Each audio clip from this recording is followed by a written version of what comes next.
नमस्कार, मैं doctor Chandan Bansal, managing director Jayaprakash hospital, Rourkela. अभी आसपास में बहुत सारे डायरिया के यानी कि लूज मोशन के केसेस हो रहे हैं जो कि बहुत ही खतरनाक है और पिछले 48 घंटे में कई पेशेंट्स की इससे मौत भी हो चुकी है। इसलिए मैं ये जानकारी आप सबको देना चाहता हूँ कि इस मुसीबत के समय में हम एक दूसरे का सहयोग किस तरीके से कर सकते हैं और कैसे अपनी और अपने परिवारजनों की रक्षा कर सकते हैं। सबसे पहले हमको ये समझना है कि लूज मोशन या डायरिया क्या होता है। लूज मोशन और डायरिया जो इस समय हो रहा है, इसमें आपको बार बार पतला पैखाना या अधिक फ्रीक्वेंसी में पैखाना हो सकता है। इस परिस्थिति में आपको सजग हो जाना है और आपको ये बातें ध्यान रखनी है जिससे हम इससे बच सकते हैं। तो वो क्या बातें हैं? सबसे पहले हमको अपने हाइजीन का ध्यान देना है, खाने पीने का। तो जो भी खाना हम खा रहे हैं, चाहे वो घर पे बन रहा है, चाहे हम बाहर किसी होटल में खा रहे हैं या कोई भी दूसरे ठेले में या कहीं पे खा रहे हैं, तो हमको ध्यान देना है कि ये खाना सही तरीके से बना है, साफ सफाई का पूरा ध्यान रखा गया है या नहीं। और अगर आपको थोड़ा सा भी शंका हो, थोड़ा सा भी डाउट हो, तो ऐसी जगह पे खाना नहीं खाना चाहिए। दूसरी चीज़ है पीने का पानी। तो जो भी पानी आप पी रहे हैं, आपको ये ध्यान रखना है कि वो पानी स्वच्छ हो, साफ सुथरा हो और आपको उसमें कोई भी अशुद्धता दिखाई न दे।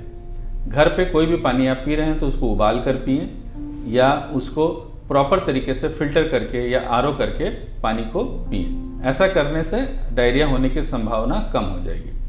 अगर आपको डायरिया हो जाए तो आप क्या करें? डायरिया होने से बॉडी में नमक और पानी की कमी हो जाती है, तो आपको शरीर के नमक और पानी का संतुलन बनाए रखना है। उसके लिए आप ORS का सेवन करें या फिर ऐसी चीज़ें जो तरल है और शरीर में नमक और पानी की आपूर्ति करती हैं, जैसे कि डाब का पानी है, जैसे कोई भी नींबू पानी है या पतला दाल या पतला कोई भी चीज़ जो है घर में बनता है वो आप ले सकते हैं।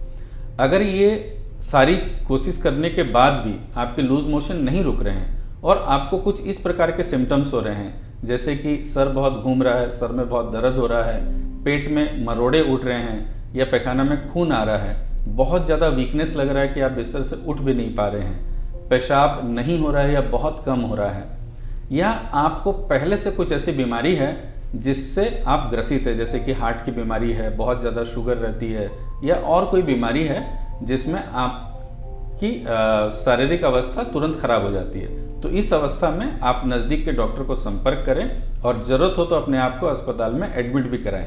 सरकार की तरफ से भी बहुत सारी सुविधाएं दी गई हैं। सरकार पूरी कोशिश कर रही है कि कैसे हम इस विकट स्थिति में सबकी मदद कर सकें। सरकारी अस्पतालों में सरकारी तंत्र के द्वारा लोगों को जानकारी भी दी जा रही है, लोगों की मदद भी की जा रही है। ये कार्य सराहनीय है, किंतु आपकी जागरूकता और आपकी सहायता के बिना हम इस मुश्किल के समय में एक दूसरे की मदद नहीं कर पाएंगे। जयप्रकाश अस्पताल में हमने पूरी तैयारी की हुई है।